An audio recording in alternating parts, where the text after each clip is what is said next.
Hello guys, welcome back to my new video. రోజు video అయితే మనమైతే రియల్మీ P4 పవర్ ఫోన్ అయితే launch అయితే చేసారు కదా. ఫోన్ టిప్స్ అండ్ ట్రిక్స్ అయితే నేనైతే మీకు అయితే చెప్తా.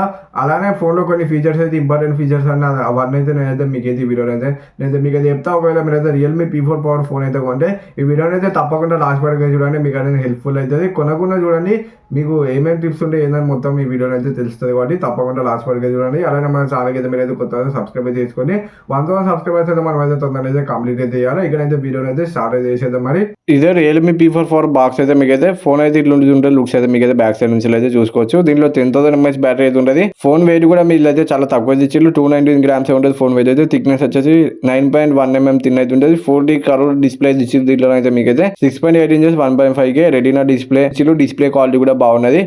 పీక్ బ్రైట్నెస్ వచ్చేసి మీకు 6500 ఇచ్చి పీక్ బ్రైట్నెస్ అయితే ఇచ్చిళ్ళు. రిఫ్రెష్ రేట్ అయితే 144 Hz రిఫ్రెష్ రేట్ అయితే ఇచ్చిళ్ళు. In display finger print sensor అయితే ఇచ్చిళ్ళు. గొర్రెల గ్లాస్ 7i ప్రొటెక్షన్ అయితే ఇచ్చిళ్ళు. IP69K రేటింగ్ అయితే ఇచ్చిళ్ళు. మీకు అయితే దీంట్లో మీకు అయితే డిఫాల్ట్ గా రెజల్యూషన్ అయితే 1080p సెట్ అయితే ఉంటుంది. మీరు అయితే దాన్ని 1.5 అయితే చేంజ్ అయితే చేసుకోండి. చేంజ్ చేసుకుంటే మీకు అయితే డిస్ప్లే క్వాలిటీ అనేది కొంచెం పెరుగుతుంది. యూజ్ చేసేటప్పుడు కూడా బెటర్ ఎక్స్పీరియన్స్ అయితే ఉంటుంది. మీకు అయితే రియల్మీ UI 7 మీద రన్ అవుతుంది. ఆండ్రాయిడ్ 16 మీద రన్ అవుతుంది. ఫోన్ అయితే మీకు అయితే 3 years Android updates, 4 years security updates అయితే వస్తాయి. దీంట్లో phone day to day life లో యూజ్ చేసేటప్పుడు అయితే మీకు అయితే నెక్స్ట్ లెవెల్ ఎక్స్పీరియన్స్ అయితే ఉంటుంది. స్మూత్ ఎక్స్పీరియన్స్ అయితే ఉంటుంది. మీకు అయితే కొన్ని పనికిరాని యాప్స్ అయితే ఉంటాయి, అవన్నీ మీరు అయితే డిలీట్ అయితే చేసుకొని ఇంకా నెక్స్ట్ AI అని ఉంటుంది. దాంట్లో అన్ని AI ఫీచర్స్ అయితే ఉంటాయి. ఒకసారి మీరు చెక్ అయితే చేయండి. సెట్టింగ్స్ లోకి అయితే వచ్చేసి మీకు అయితే ఇక్కడ అయితే ఫ్లక్స్ గ్లాస్ ఎఫెక్ట్ అయితే ఉంటుంది. సేమ్ ఇట్లా ఐఫోన్ ఎట్లా ఉంటుందో అట్లా అయితే మీరు అయితే చేసుకోవచ్చు. అట్లా చేసిన తర్వాత మీకు అయితే ఇంకా పైన కంట్రోల్ ప్యానల్ అయితే ఉన్నాయి కదా, క్విక్ సెట్టింగ్స్ లోకి వచ్చేసి ఇక్కడైతే మీకు అయితే ఇదైతే ఆన్ చేసుకుంటే మీకు అయితే ఇక్కడైతే గ్లాస్ ఎఫెక్ట్ అయితే వస్తుంది కంట్రోల్ ప్యానల్లో. ఇదైతే నెక్స్ట్ లెవెల్ అయితే ఎక్స్పీరియన్స్ అయితే ఉంటుంది. మీకు అయితే అదైతే ఆన్ చేసుకొని ఇట్లా సైడ్ కంటే మీకు అయితే బ్యాక్ సైడ్ ఏమన్నా ఉన్నాయైతే ఆఫీసులో కదా, ఇప్పుడు ఇది ఆన్ చేసుకుంటే మీకు అయితే ఒక పేజ్ లెక్కనైతే వస్తుంది. ఇట్లా సైడ్కి అయితే సెట్టింగ్స్లోకి వచ్చేసి ఫస్ట్ అయితే మీరైతే ఇక్కడ నావిగేషన్ సిస్టంలోకి అయితే వచ్చేసి కిందకి అయితే వెళ్తే ఇక్కడైతే మనకి బీటా ప్రోగ్రామ్ అని ఒకటి ఉంటుంది. దాని అయితే మీరైతే ఆన్ చేసుకుని ఇట్లా సైడ్ కంటే మనకి ఇట్లా పేజ్ లెక్కనైతే వస్తుంది. సేమ్ ఐఫోన్లో ఎట్లా వస్తుందో అట్లయితే వస్తుంది. మీకైతే ఎక్స్పీరియన్స్ అయితే బాగుంటుంది. అది కూడా ఆన్ అయితే తీసుకొని ఇక సర్కిల్లో సర్చ్ ఫీచర్ అయితే ఉంటుంది. దీంట్లో మీకైతే ఏదైనా సర్కిల్ చేసి దాని ఇన్ఫర్మేషన్ మొత్తం మీరు అయితే తెలుసుకోవచ్చు. స్క్రీన్ రికగ్నైజేషన్ అని ఒకటి ఉంటుంది. ఇట్లా రెండు ఫింగర్స్ తోటి ఇట్లా పట్టుకుంటే మీకైతే స్క్రీన్ మీద ఉన్న టెక్స్ట్ అదంతా కాపీ అయితే చేసుకోవచ్చు. మీరైతే ఇది కూడా యూస్ఫుల్ ఫీచర్ అనిపించింది నాకైతే. ఇంకోటి AI స్మార్ట్ లూప్ అని ఉంటుంది. నెక్స్ట్ ఏలోకి వచ్చేసి ఇక్కడ అయితే AI స్మార్ట్ లూప్ ఉంటుంది. దీన్ని అయితే ఆన్ అయితే చేసుకోండి. మీరైతే గ్యాలరీలోనైతే మీకైతే ఇది యూజ్ అయితే అవుతుంది. ఏదైనా ఫోటోస్ అయితే ఉన్నాయి కదా, ఇవైతే మీరైతే షేర్ చేయాలనుకుంటే ఇట్లా రాంగ్ ప్లేస్ చేసి పట్టుకొని ఇక్కడైతే సైడ్ కంటే లూప్ అనేది వస్తుంది. ఆ లూప్లో నుంచి మీరైతే ఏ యాప్ కంటే యాప్కి అయితే షేర్ అయితే చేసుకోవచ్చు. ఇదైతే బెస్ట్ ఫీచర్ అనిపించింది నాకైతే. నెక్స్ట్ ఇంకా ఫ్లక్స్ థీమ్స్ అయితే ఉన్నాయి. మీరైతే ఫ్లక్స్ ఇట్లా పర్సనలైజేషన్లోకి వచ్చేసి ఇక్కడైతే ఫ్లక్స్ థీమ్స్ అయితే చాలా ఉంటాయి. మీకు నచ్చిన ఫ్లక్స్ థీమ్ అయితే మీరైతే తీసుకొని కస్టమైజ్ చేసుకోవచ్చు. ఇక్కడైతే ఒకటైతే నేను తీసుకొని చూపిస్తాను. ఒకటి కస్టమైజ్ చేద్దాం మనమైతే ఫ్లక్స్ థీమ్ అయితే. ఒకటైతే ఇక్కడైతే ఏదైతే తీసుకున్నాం మనమైతే దీని వెనకాల మీరైతే క్లాక్ కూడా కస్టమైజ్ చేసుకోవచ్చు. ఇట్లా 3 అయితే ఇచ్చిళ్ళు. వీళ్ళైతే ఆ 3లో మీకు ఏం నచ్చిన సెలెక్ట్ చేసుకోవచ్చు. ఇంకా వెజ్జెస్ కూడా ఉన్నాయి, అవి కూడా మీరైతే యాడ్ అయితే చేసుకోవచ్చు. ఆల్వేస్ ఆన్ డిస్ప్లే కూడా ఉంటుంది, అది కూడా మీరైతే ఆన్ చేసుకోవచ్చు. ఆన్ చేసుకొని కిందనైతే కస్టమైజ్ చేసుకొని ఇక అవన్నీ ఇచ్చిళ్ళు. వాటి నుంచి అయితే మీరైతే కస్టమైజ్ అయితే చేసుకోవచ్చు. ఇంకా యానిమేషన్ అయితే ఉంటుంది. మీకు అయితే ఫింగర్ ప్రింట్ యానిమేషన్ ఉంటుంది కదా, అది మీరు కస్టమైజ్ చేసుకోవాలన్నా చేసుకోవచ్చు. మీకు నచ్చినట్టయితే మీరైతే కస్టమైజ్ చేసుకొని ఇంకా ఎడ్జ్ లైటింగ్ ఉంటుంది. ఇట్లా ఫోన్ కాల్స్ వచ్చినప్పుడు, నోటిఫికేషన్స్ వచ్చినప్పుడు మీకు అయితే ఎడ్జ్ లైటింగ్ అయితే వస్తుంది.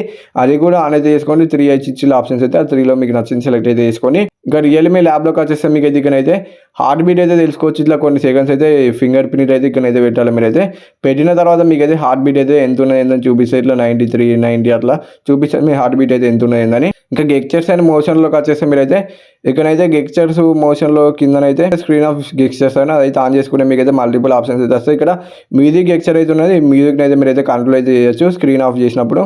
ఇట్లా మోటరోలాలో మనకి ఇట్లా అంటే ఫ్లాష్ వస్తుంది కదా, అట్లాంటి ఆప్షన్ అయితే ఇచ్చిళ్ళు వీలైతే. ఇట్లా మనం స్క్రీన్ ఆఫ్ చేసినప్పుడు ఇట్లా 2 సార్లు సైడ్ కానీ ఫ్లాష్ అయితే వస్తుంది. 2 సార్లు ఆఫ్ చేస్తే ఫ్లాష్ అయితే వెళ్తుంది. సేమ్ మోటార్ నుంచి కాపీ అయితే ఇచ్చి వీలైతే. దీంట్లో 10,000 mAh బ్యాటరీ ఉంటుంది. ఫోన్ వెయిట్ కూడా తక్కువ ఉన్నది. 80 watts ఛార్జర్ అయితే ఇచ్చిళ్ళు. మీకైతే MediaTek Dimensity 7400 ఆల్ట్రా ప్రొసెసర్ అయితే ఇచ్చిళ్ళు. ఆండ్రాయిడ్ స్కోర్ అయితే అరౌండ్ 10 lakhs వరకు అయితే వచ్చింది. మీకైతే BGM అయితే 90 FPS అయితే హ్యాండిల్ అయితే చేస్తుంది. గేమింగ్ ఎక్స్పీరియన్స్ కూడా మీకైతే బాగున్నది. ఈ ఫోన్లో అయితే గేమ్స్ కూడా మీరైతే ఆడుకోవచ్చు. డే టు డే లైఫ్లో కూడా మీకు అయితే యూజ్ చేసేటప్పుడు స్మూత్ అయితే ఉంటుంది. ఫోన్ అయితే UFS 3.1 తోటి వస్తుంది. LPDDR4X ర్యామ్ తోటి వస్తుంది. మీకు అయితే ఫోన్ అయితే గేమింగ్ అసిస్టెంట్ ఉంటుంది. దీంట్లో మీకు చాలా ఫీచర్స్ ఉంటాయి. GT మోడ్ అయితే ఉంటుంది. మెయిన్ అయితే మీరు GT మోడ్ ఆన్ చేసుకుంటే మీకు అయితే గేమింగ్ ఎక్స్పీరియన్స్ అయితే కొంచెం బెటర్ అయితే ఉంటుంది. ఇంకా మీరు సెట్టింగ్స్లోకి వచ్చేస్తే ఇక్కడైతే మీకు 90 FPS చూపిస్తాను కదా, ఇప్పుడైతే మీరైతే 120 FPS కూడా ఆడుకోవచ్చు. ఇంటర్ఫేమ్ పొల్యూషన్ అయితే ఆన్ చేసుకొని మీరు పర్ యాప్ వాల్యూమ్ అయితే ఉంటుంది. మీకైతే అంటే ఆన్ చేసుకుంటే మీరైతే యూట్యూబ్లో అయితే సౌండ్ తక్కువ వేసుకోవాలన్నా సౌండ్ తక్కువ తీసుకోవచ్చు. ఇట్లా 2 యాప్స్ వాడేటప్పుడు అయితే ఇదైతే యూజ్ అయితే అవుతుంది. మీకైతే ఇట్లా ఒక యాప్ ఎక్కువ పెట్టుకోవచ్చు, ఒక యాప్ తక్కువ పెట్టుకోవచ్చు సౌండ్ అయితే. అట్లా మీకు నచ్చినట్టు మీరైతే కస్టమైజ్ చేసుకోవచ్చు సౌండ్ అయితే. ఇక బ్యాక్ సైడ్ అయితే మీకు 50 మెగా పిక్సెల్ కెమెరా ఇచ్చి ఇంకోటి 8 మెగా పిక్సెల్ కెమెరా ఇచ్చి ఫ్రంట్ అయితే 60 మెగా పిక్సెల్ కెమెరా ఇచ్చి కొన్ని కెమెరా సంపూలు అయితే స్క్రీన్ పైన వేసిన ఒకసారి మీరు అయితే చెక్ చేయండి. మీరైతే ప్రైమరీ కెమెరా తోటి 4K 30 FPS అయితే రికార్డింగ్ అయితే చేయొచ్చు మీరైతే. ఇంకా అదర్ సెన్సార్స్ తోటి అయితే మీరైతే 1080p అయితే రికార్డింగ్ అయితే చేయొచ్చు. ఒక పౌచ్ అయితే ఇచ్చి వీళ్ళైతే పౌచ్ క్వాలిటీ కూడా బాగున్నది, మీకైతే డిజైన్ అయితే ఏం పాడవది. ఇదైతే మీకైతే 26,000 అయితే పెట్టి ఫోన్ అయితే ఈ ఫోన్ అయితే మీరైతే ఒకసారి చెక్ చేయండి. దీనిలో బిగ్ బ్యాటరీ ఉన్నది, బిగ్ బ్యాటరీ కావాలనుకున్న వాళ్ళు ఈ ఫోన్ అయితే చెక్ చేయండి. డిస్ప్లే కూడా బాగున్నది. మరి Realme P44 tips and tricks and review మీకు అయితే వస్తే వీడియోకి అయితే లైక్ అయితే కొట్టి ఛానల్ కొత్త సబ్స్క్రైబ్ చేసుకోండి, బెల్ ఐకాన్ అయితే ఆల్ పెట్టుకోండి. బాయ్ బాయ్ గైస్, మరి నెక్స్ట్ వీడియోలో కలుసుకుందాం. Bye bye.